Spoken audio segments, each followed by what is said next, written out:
Welcome to Ecology, Biomes and Ecosystems.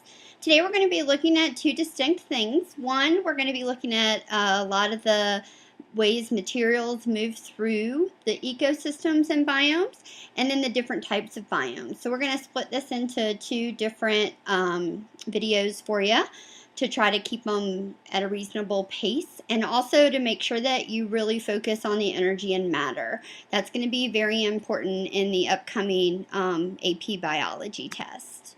So when we look at a slide like this and we're talking about ecosystems, we're looking at how we process matter or energy. And as I've said repeatedly in the slides, matter circulates and energy flows. And so, or matter cycles. And what I mean by that is because of the conservation of matter, whatever we have here available to us is all we have. So however that matter gets locked up or gets moved between the atmosphere and the terrestrial land or the ocean, however that matter cycles has a huge impact on the available matter in a given area. And so this is a nice diagram I like to show, and I want to point out a couple things. So anywhere you see something that's green is photosynthetic plants. Those are any photosynthetic organisms, not just plants necessarily, but anything that can take chemical energy from the sun through the electromagnetic spectrum, utilizing those photons, and convert it into energy through photosynthesis. And then the blue bars represent herbivores, that the first larger blue bar, then primary carnivores, secondary carnivores, and then you also have out here on the left-hand side the dendrivores, so like the decomposers. And what this is just showing you is how matter is moving through this food chain, so to speak.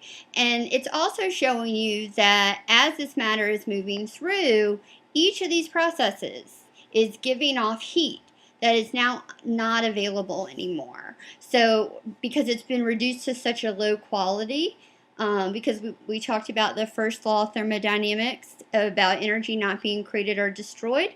But as you make each transformation, so as you go from photosynthetic plants to herbivores, as you make that transformation, the herbivores are only going to be able to use a certain part for energy for themselves, and a tremendous amount is going to be lost to heat, a lower quality that's not going to be able to be utilized necessarily by something else before it eventually flows around and flows out into space.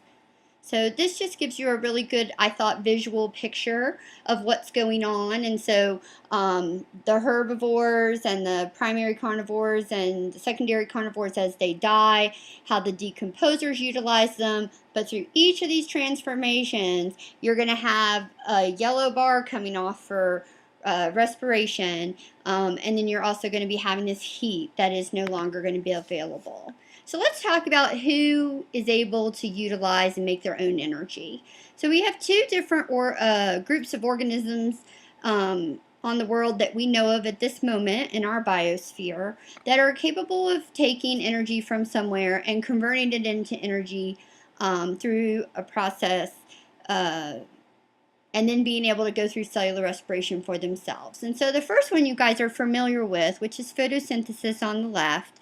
And that through photosynthesis, they're able to take carbon dioxide and water with the use of light, photons from the sun, and they're able to convert that into carbohydrates and oxygen.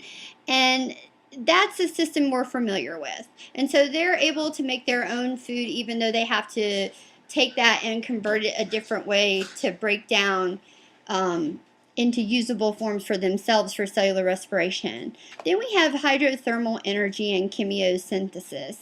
And this occurs in deep ocean vents. And it's something that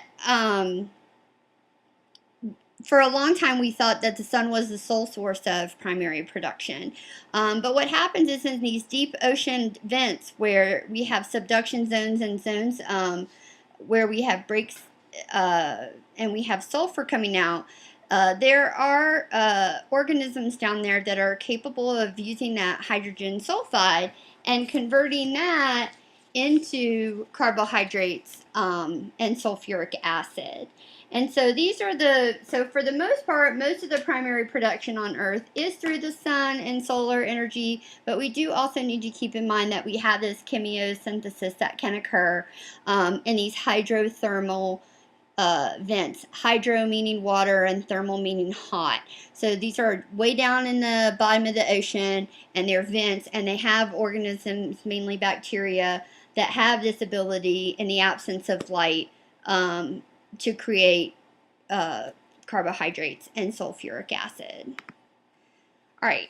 So as we move through this, it's really important that you understand that we're going to show you a lot of diagrams about energy and biomass and matter and how organisms interact, but I don't want to oversimplify this process. These are very complex processes, and they're very hard to predict what's going to happen. So it's very important when you see a graph, even if it looks like a graph you've seen before, that you take some time to familiarize yourself with it, because they could throw a whole bunch of different things at you that look very similar. So I want to be sure that we don't oversimplify this, because biogeochemical interactions, the way they work, it's just hard to predict for a number of reasons. So let's talk about primary production first. So when we talk about the production or the efficiency of an ecosystem, we're really talking about the total amount of energy that producers convert to chemical energy in organic molecules over some unit of time. And then the plant has to take it, after it converts it through photosynthesis, the plant has to take some of that energy and go through cellular respiration for its own processes. And so, for example, if I'm a plant and I'm able to photosynthesize, I am going to take out some of the energy. I'm going to go through photosynthesis, then I'm going to go through cellular respiration to break that energy down into a form that I can use to grow, to obtain nutrients from the soil, to open and close my stomata, whatever other activities that I need to do as a plant to sustain life and growth and reproduction. What is left over after the plant or the bacteria or whatever the photosynthesizer is has taken its cut is the net primary productivity. And so this is the amount of energy or that's available to be used by another organism. And so a lot of teachers and a lot of people use analogies about your gross pay. When you get hired somewhere, they tell you they're going to pay you $36,000 a year. And then you get your paycheck, and your paycheck has all kinds of things taken out of it. FICA and Social Security, and if you have a health care plan and a dental plan and all that good stuff. And what you end up with is a paycheck in an amount that's severely less than what you had been hired for as your gross salary. And they call that net. And so there's a lot of comparisons between, money and from gross and net primary productivity to money when you hear those analogies. But basically, net primary productivity is the energy that's going to be available for the next organism. So let's take a look at three graphs that seem to contradict each other. And so these are looking at some different areas. And I want to clear up the ecosystem biome question here before we start to look at these graphs and give you a second to kind of take them in. But when we talk about the biosphere, that's all of the life on Earth that we know of. It's divided into a variety of biomes, and these biomes are very large geographical areas or regions. When we talk about an ecosystem, that can be something as small as an aquarium, or underneath a log, or as big as an ocean. And so when we're talking about an ecosystem, we're talking about a community plus its physical environment. So we're looking at the energy flow and the other processes. But an ecosystem can have a varying degree of size. And it's important to understand that, because sometimes we use the ecosystem and the biomes interchangeably. And I want to be clear about the fact that the ecosystem, if you guys did bio bottles in your biology class, where you had like different layers, like maybe a terrestrial layer and decomposition layer, an aquatic layer, or whatever, that's its own little ecosystem. So there isn't really a big distinction anymore on that, but when we talk about a biome, we're talking about a much larger area geographically. So anyway, we have some biomes and different areas on Earth here in these three different graphs. And the first graph is the percentage of the Earth's surface area, which obviously we know that roughly 75% of the Earth is water. And so that makes sense that when you look at the blue bars, all the blue bars on this graph represent water zones, whether it be the ocean or marshes, lakes, streams, estuaries, any of those. And the green area is going to represent terrestrial areas, so land-based biomes or areas. And so this first one is just the percentage they represent on the Earth. Part B is their average net primary productivity. So it's grams per meters cubed per year. And it's really important to look at the units when you have a graph like this, because what this is saying is it's looking at its net primary productivity as some amount in grams over a meter squared over the course of a year. And so when you look up there at the ocean, its average net primary productivity in grams per meter squared per year is actually very low. When we know that, when we look at graph C, the percentage of the Earth's net primary productivity, the majority of our primary productivity comes from the open ocean. And so that seems to be somehow not congruous with each other, but it is, because the surface area of the ocean is so large. When you look at a meter square of the ocean, its net primary productivity doesn't appear to be high, whereas when you look at the percentage that it represents overall, it does represent the highest number of the Earth's net primary productivity. Now let's look at who comes in second.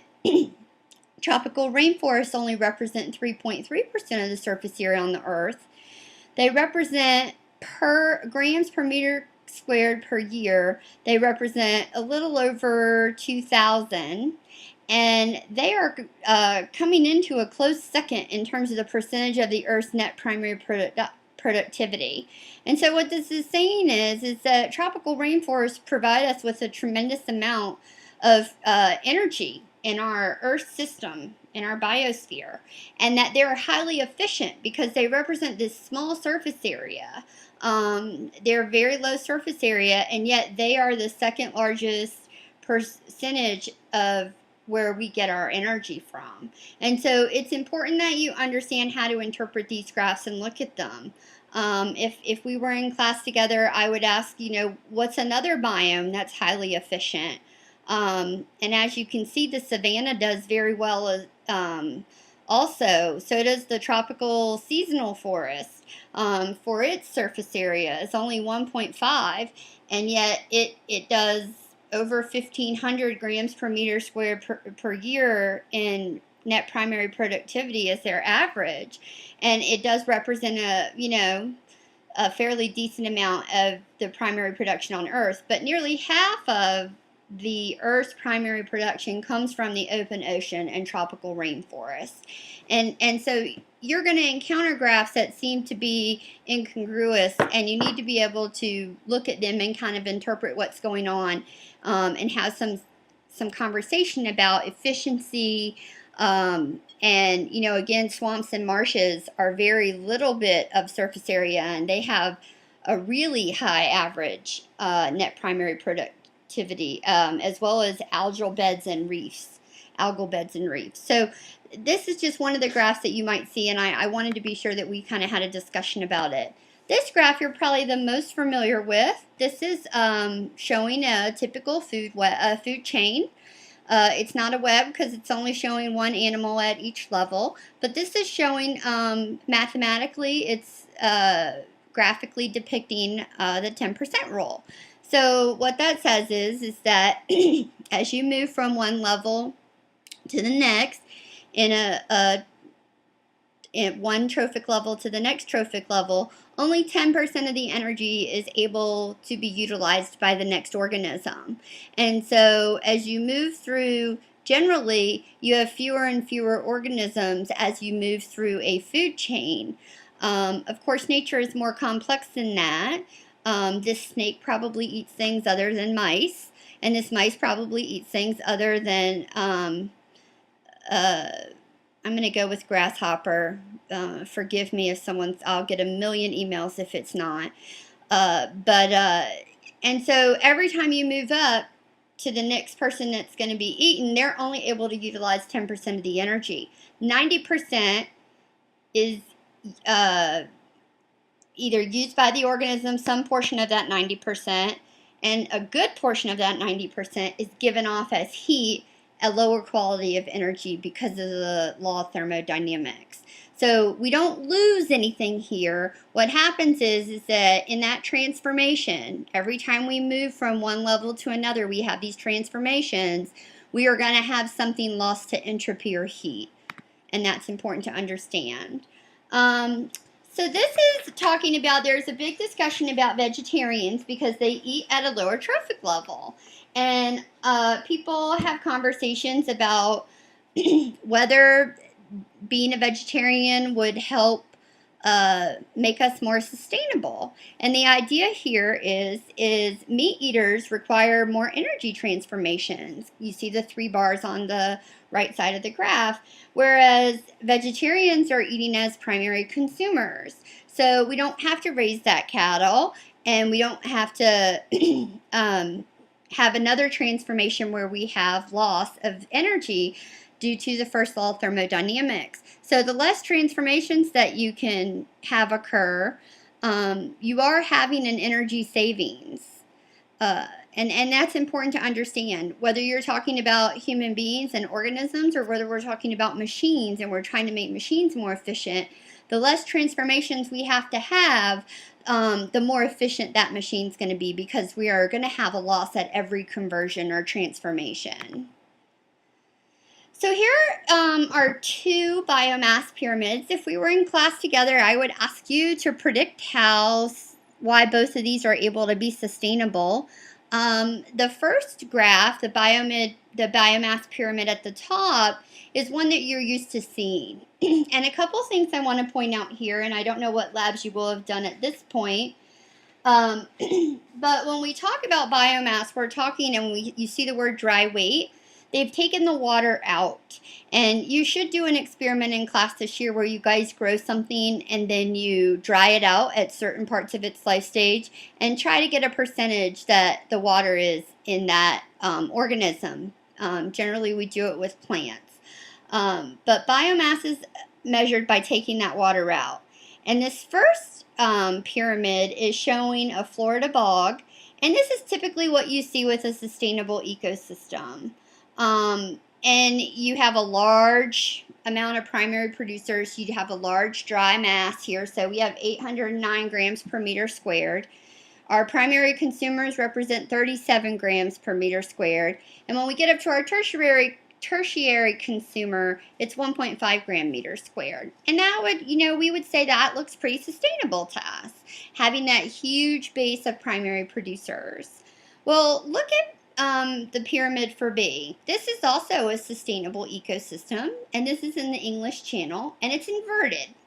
And so you have this small amount of phytoplankton, which are able to photosynthesize. This small group of phytoplankton biomass supports this large zooplankton. And how they're able to do that is these phytoplankton grow so quickly, thus their primary productivity can be passed along to the next level in large amounts. And so the small number of primary producers grow at a rate so high they can actually support their consumer needs. And so this works for them. And I just wanted to show you one where there was an exception so that you can understand that, there are complex things going on. Because of the rate at which these phytoplankton grow, that energy is able to move forward very quickly.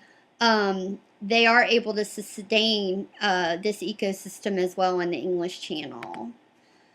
This is showing a Michigan bluegrass field. Again, this is a traditional pyramid, although instead of giving us biomass, this is showing us the number of individuals. So it's saying that it takes 5,842,424 primary producers to support 3 tertiary consumers. And so this goes back to that idea of if we didn't eat at the tertiary consumer level, what if we ate at the secondary consumer level or the primary consumer level?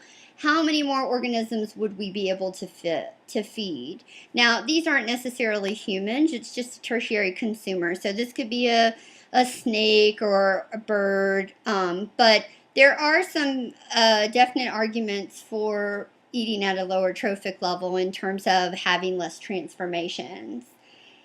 And but it is important to understand over 5 million primary producers in order to support 3 consumers. Okay, so here we are back to the first law of thermodynamics, which states that energy can't be created or destroyed. And that second law, in layman's terms, how I'm going to explain it, is that transformation, in each transformation, some energy is transformed to heat that increases molecular motion, thus it increases entropy. And the diagram that you're looking at is showing that at every transformation, heat is flowing out of the system. It confirms the first law of thermodynamics.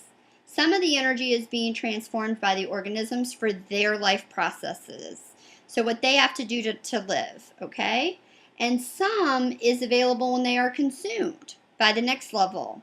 But some is given off at heat. And the sum of all 3 of those is always going to equal 100%. And so that's really important to understand. So if I gave you some number of joules from the sun to the primary producer and you applied the 10% rule, and you would be able to tell me, you know, how much was given off in heat, because we actually use very little of the sun. So it's important to keep in mind that they could ask you math questions about energy transformations that they would expect you to be comfortable with, as well as about matter, because it's always going to be equal on both sides. It's just like balancing equations. So let's take look at something with some math in it.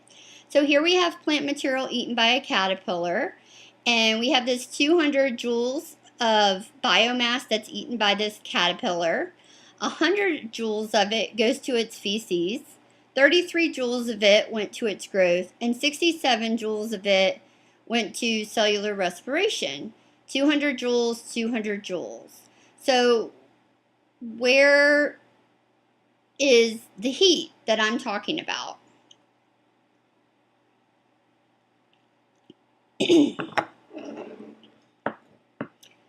It's always hard when I have to talk to myself, because then I have to answer my own questions, and they're usually hard. Okay, so we probably have some heat that's given off in the feces. The organism is probably, as it's undergoing cellular respiration, is probably having some heat. It just depends. And maintaining whatever its temperature is. But again, you're able to add up these processes to come up with the same amount of energy that the caterpillar ate. So let's talk about the overall relationship between these abiotic cycles. Biogeochemical cycles is probably how they've been referred to, and how they work with producers, consumers, and dendrivores, or decomposers, however you want to think about that word, that great word. So you have these geological processes occurring. So you have the rock cycle going on, you have the sulfur cycle, you have the phosphorus cycle, you have the carbon cycle, you have the water cycle. Did I miss one? You have the nitrogen cycle. And all of these processes are cycling, and as they're cycling, they create this abiotic reservoir, so to speak. And this is the nutrients that are available to the producers in that area. And some areas do better than others. Some areas have more things available to them than other areas do. And that's why the organisms that live there. And it has to do with these geological processes and these cycles in terms of what's available there and who can sustain life there. And so that's their connection. So this slide is showing you that connection between the movement of these materials through the ecosystems. And what's important to understand is the transformation of materials and their movement among compartments is called biogeochemical cycling. So as we have these changes or fluxes, that is what's telling you where these elements or these molecules, what compartment they're in. So whether they're in the atmosphere, whether they're in the ground, whether they're in the soil, whether they're in a stream, in the ocean, that all depends on how they've interacted and through what process, what biogeochemical process or cycle they've participated in, and why.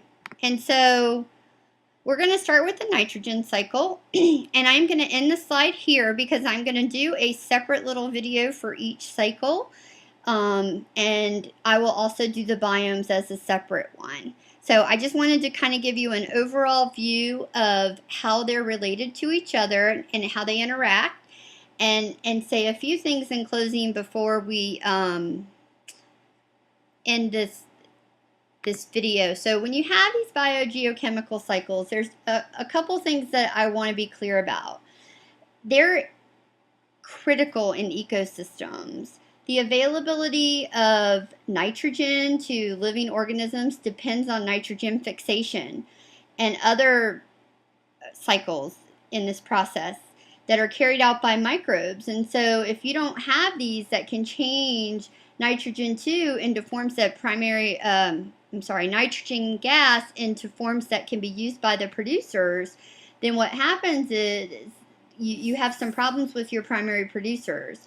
And so microbes are extremely important here, as well as how human beings interact with the environment and what things they bring in from other places, because that offsets the balance in an area, or can, if you're bringing in things from these biogeochemical cycles that can be problematic. And I'll definitely talk more about that later. The other thing about biogeochemical cycles that's important to understand is that they affect global climate. Gases such as water vapor and carbon dioxide, methane, any of the nitrogen oxides or sulfur oxides, they absorb strongly wavelengths from the sun. And so when they absorb these infrared wavelengths from the sun, they create this greenhouse effect. And this can have this affects the Earth's temperature, because what happens is that it gets locked up in the atmosphere, and it creates almost like a blanket, and can increase the temperatures that are going on. And what's important to understand that, and we'll look at some data to support this as we move through the year, but atmospheric concentrations of carbon dioxide and these other greenhouse gases have increased since probably about the, I want to say 1875, and the average global temperature has increased right along with them. So as we've increased these gases in the atmosphere, we have seen this increase in temperature. So the effect of these biogeochemical cycles is affecting temperature. Well, why is that so critical? Well, organisms are highly impacted where they live by climate and precipitation. And so when you start looking at big climatic changes or changes in precipitation, you start to look at having areas where maybe organisms aren't able to stay, and they can either move or become extinct. And so we monitor that, and we take a look at that.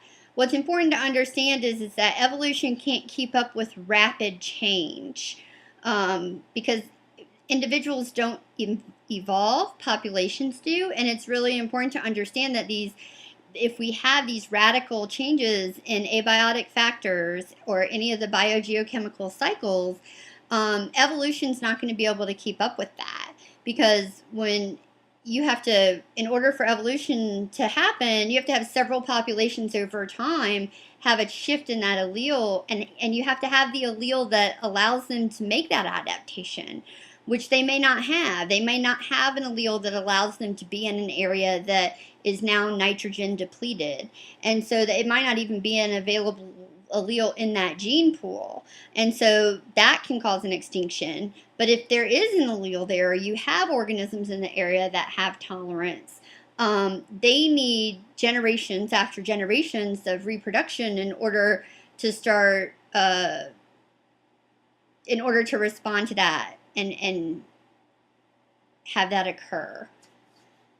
So what we do is, as human beings, we're studying the biosphere and looking at the Earth systems and trying to figure out how we can ensure that we have the capacity for sustainability.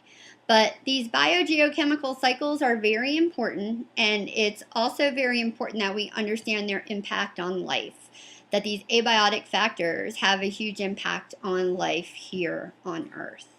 So this concludes the brief overview of ecosystems and biomes, mainly on energy, and I'm going to do a separate video for each of the cycles, and then we will do the biomes.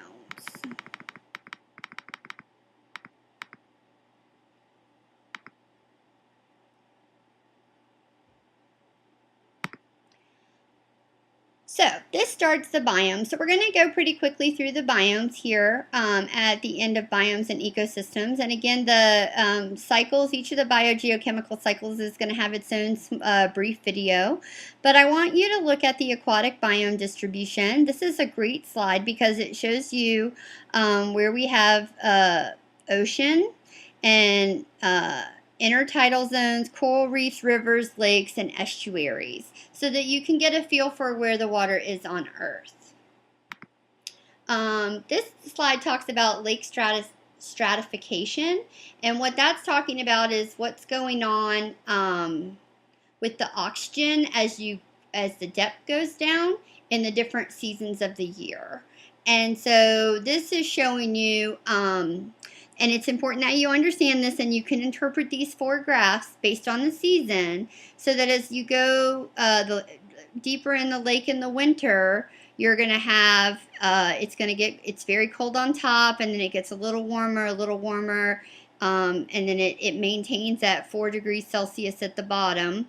And you have this cycling that occurs in spring and autumn that maintains this constant temperature. As it's trying to move between summer, where it had a lot of heat in it, it heated up from the sun, versus winter, where it was cold, and stayed fairly cold. Now, it's also important to look at the coloring of the shading of the blue, which indicates a high oxygen concentration, because a lot of students know that colder water generally holds more oxygen, but that is up to a point. There is a point where the water is so cold, it's not going to hold more oxygen. And that is also important for you to understand, that you're going to have this low oxygen concentration at the very bottom in the winter, and in the summer you're going to have low oxygen concentration. Zonation, I put the lake zonation up here as well as the marine zonation, just because I wanted to look at some of the different terms. I'm not going to go through these necessarily all one by one. If there's any terminology here you're not familiar with, you should definitely look them up and look them up online or in your textbook. What's important here is this photic zone. This is where photosynthesis can occur.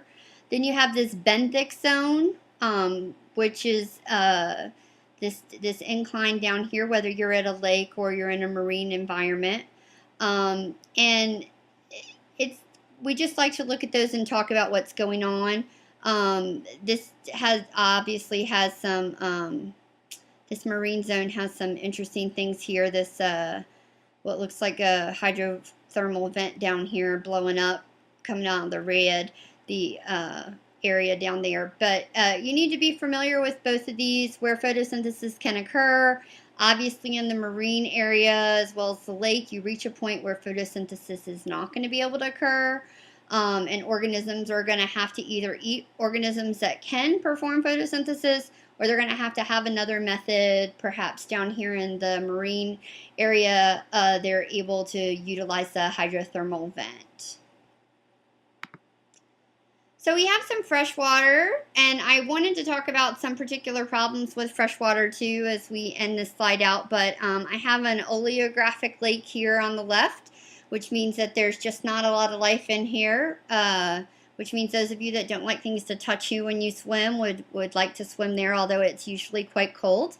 And then up at the top corner, we have a overproductive river that's actually going through some eutrophication. Between areas, when we're moving from areas of freshwater to ocean areas, we have these transitional zones between freshwater and marine. And the water there tends to be mixed, and we usually refer to it as brackish. And it really depends on its geographic location in terms of where it's located and how we talk about it. But there is usually these transition zones, and it's very important that we maintain these transition zones because if we don't, there are a lot of consequences for us not doing that. One, these areas provide a really good filtering area. They're also a highly utilized habitat for a lot of organisms that we like to eat. And it's important that we understand that they are a necessity. They help with flooding. When we have flooding in areas, these wetland and estuaries provide a tremendous buffer zone.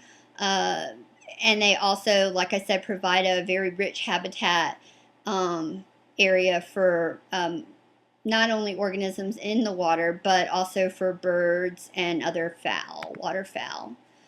The marine biomes, we have a couple different ones of those, so I wanted to talk about those. Coral reef, benthos, the tidal zone, and the black smoker. I'm showing a hydrothermal vent down at the bottom of the ocean.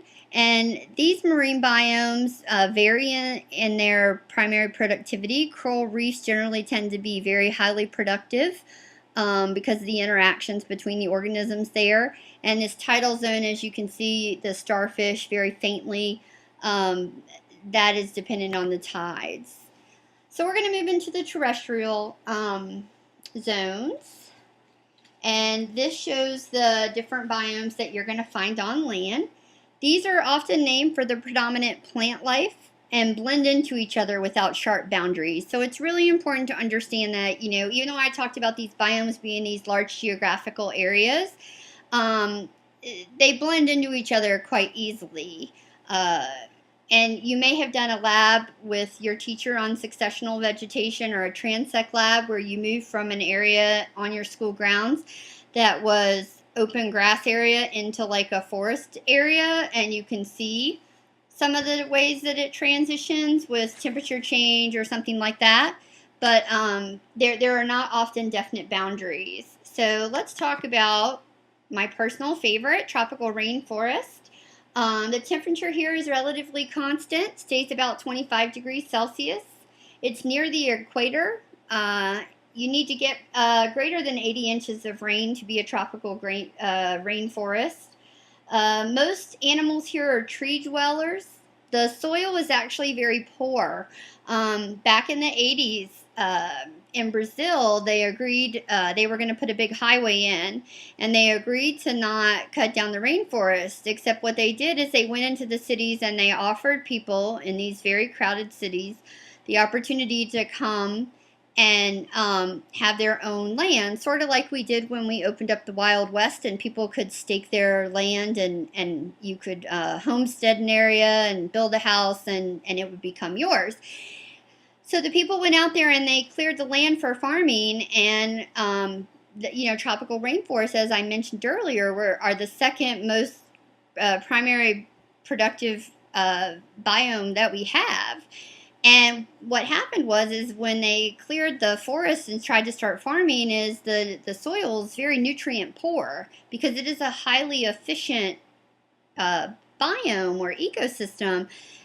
Very little falls into the soil to go down into the soil. So it has this horrible soil. So very soil poor. So what happened was these people cleared these areas. They had these houses. They tried to be farmers. The farming didn't work out because the soil was so crummy.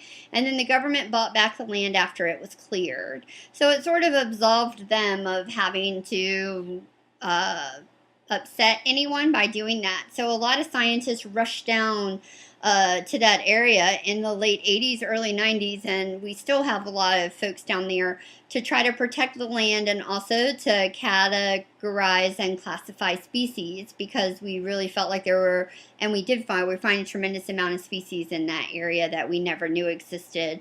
One, for science sake, and two, for medical information. Then we have the savanna, where Simba lives, and Scar and all those guys. This is also a very productive area. You have grasslands on a savanna. The difference between that and straight grasslands is that you do have some scattered trees. You have 3 seasons, warm, wet, cold, dry, hot, dry. You have a lot of frequent fires, and this inhibits the growth of trees. And you have large herbivores are your dominant animal here. So large herbivores. This is our deserts, and they get less than 30 centimeters of rain per year. They can be cold or hot. They tend to have cacti and succulents being very common, and many nocturnal seed eaters and reptiles. And usually small animals, lizards, small rodents are what you're going to find there. Although some deserts, I do want to point out, can have some seasonal rains. The chaparral, also called scrubland, you're going to, this is where they rode out to get the bad guy in the old Wild Wild West. If you're not from the West Coast or haven't been out there, you've probably never seen a chaparral. But they have dense spiny shrubs that are evergreen. Generally, they're found along the coast, and they are maintained by periodic fire as well as the savannas. Temperate grasslands. We refer to our temperate grasslands in the United States as the breadbasket of America. It's similar to the savanna, except that it does tend to be cooler in areas. It's usually found in the interior. They have a lot of grasses and small leafy plants. Lots of grazers and browsers, so is where you're going to find there. And you're also going to find large variation in seasonal change and temperature. And they are also impacted by prairie fires, as well as grazing. Can be another issue here in these temperate grasslands. Temperate deciduous forest. This is where I live, and this is a mid-latitudes region. The soil's rich in nutrient, and you usually have rainfall throughout the year. You have herbs and shrubs and tall trees grow here. We tend to have a huge variety of mammals, including fox, deer, moose. Most recently, where I live, we've had coyotes and bears, which is not usual for us. And this is really rich soil. Although the soil in a temperate forest does depend on the vegetation that's around it. If you have a lot of evergreen trees, you're going to have more acidity, but it really just depends. But the soil is generally good, and again, very consistent rainfall throughout the year in general. Then we have the taiga. This can be called other names, coniferous or boreal forest. The precipitation that the taiga receives is usually snow. You usually find a lot of evergreens here. If you are a big Twilight fan, you are pretty comfortable. You probably saw some imagery like this, although that's not exactly what it looks like in Oregon. It's actually a little further north. But they have a lot of conifers. The soil's very acidic and it forms very slowly. Most of Canada and Asia is a taiga. We have a lot of moose and elk, wolverines, grouse, wolves, and bears. And these tend to have summers that are warm enough to completely thaw the soil, but they have long and very cold winters. Then we have our tundra. This is around the North Pole. It's very cold. They get very little light for long periods, and then they get light for 24 hours a day in the summer. It's high elevation. When we talk about a tundra at high elevation, we usually refer to that as the alpine tundra.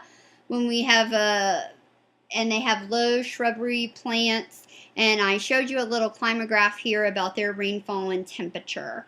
And again, their rainfall does tend to be in snow also. And all of these biomes together make up the biosphere in which you live. So this concludes the first part of biomes and ecosystems, and I will do the biogeochemical cycles as a second PowerPoint, as well as when things go wrong, and talk about some of the human impacts. So this will be the end to part 1.